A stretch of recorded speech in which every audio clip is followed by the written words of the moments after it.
সন্তানের 3টি আমলে মৃত মা বাবার গুনাহ মাফ হয়ে যায়।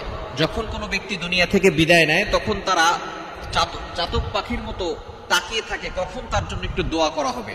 কিন্তু আমাদের যুগের সন্তানরা পিতামাতার জন্য দোয়া করে না। অবশ্যই পিতামাতার জন্য দোয়া করা দরকার, কেননা তারা চাতক পাখির মতো তাকিয়ে থাকে কখন আমার সন্তানটা আমার জন্য একটু দোয়া করবে, একটু ভালো কাজ করবে। সুতরাং 3টি আমল যদি সন্তান করে তাহলে এটা পিতামাতার কবরে চলে যায় এবং আল্লাহ তাআলা পিতামাতার গুনাহ খাতাগুলো ক্ষমা করে দেন। চমৎকার ভাবে আল্লাহ পাক রব্বুল আলামিন পিতামাতার সাথে খেদমত করতে হবে এবং পিতামাতা মারা গেলে তাদের জন্য একটা দোয়াও আল্লাহ তাআলা শিখিয়ে দিয়েছেন। কোরআন খুলেন 15 নম্বর পারা 3 নম্বর পৃষ্ঠা 6, 7, 8, 9 নম্বর লাইনগুলোতে সূরা বনী ইসরাঈলের 23, 24, 23 এবং 24 নম্বর আয়াতে আল্লাহ তাআলা পিতামাতার সম্পর্কে সুন্দর কথা বলেছেন। রব্বুল আলামিন বলেন ওয়াকাদা রাব্বুকা আল্লা তা'বুদু ইল্লা ইয়্যাহু ওয়া বিল ওয়ালিদাইনি ইহসানা। এক নাম্বার আল্লাহ বলছেন আমি আল্লাহর ইবাদত ছাড়া কারো ইবাদত করা যাবে না।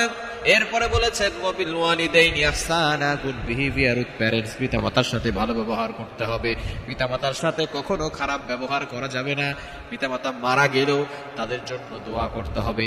এক নাম্বার সন্তান যদি নেককার হয় তাহলে ওই নেককার সন্তান হওয়ার কারণে পিতামাতার আমলনামায় সওয়াব যায়। কিন্তু সন্তান যদি নেককার না হয়, পিতামাতার আমলনামায় সন্তান যদি গুনাহের কাজ করে, দুনিয়ার ভিতরে অশ্লীল কাজ করে, অন্যায় কাজ করে, তাহলে কিন্তু পিতামাতার কবর আযাব বন্ধ হয় না। এজন্য সন্তানকে নেককার হতে হবে। দ্বিতীয় নাম্বার সন্তান পিতামাতার জন্য দোয়া করবে। হাদিসের ভিতরে এসেছে, তিরমিজি শরীফের ভিতরে হাদিস, ইদা মাতাল ইনসান ইনকাতা আনহু আমালু, যখন কোনো মানুষ মারা যায় তখন 3টি আমল তার সাথে যায়। 3টি আমল তার সাথে যায়। তার ভিতরে অন্যতম হচ্ছে ওয়ালাদিন সালিহিন ইয়াদউ লা, এমন সন্তান সে রেখে যায় দুনিয়াতে যে তার পিতামাতার জন্য দোয়া করে। সুতরাং সন্তান যদি পিতামাতার জন্য দোয়া করে এই দোয়া আল্লাহ তাআলা কবুল করে নেন এবং পিতামাতার গুনাহ খাতাগুলো মাফ করে দেন। আল্লাহ পাক রব্বুল আলামিন নিজেই এই দোয়া শিক্ষা দিয়েছেন। এই দোয়াটা করতে হবে, রব্বিরহামহুমা কামা রাব্বায়ানি সাগীরা। এই দোয়া যে সন্তান করবে আল্লাহ পাক রব্বুল আলামিন ওই পিতামাতার কবরখানা জান্নাতের বাগান বানায় দিবে। 3 নাম্বার পিতামাতার জন্য সদকায়ে জারিয়া হিসেবে কিছু করা, ডোনেশন করা, দান করা, আল্লাহর জন্য খরচ করা। আপনি মসজিদে দান করতে পারেন, অসহায় মানুষকে খাবার খাওয়াতে পারেন।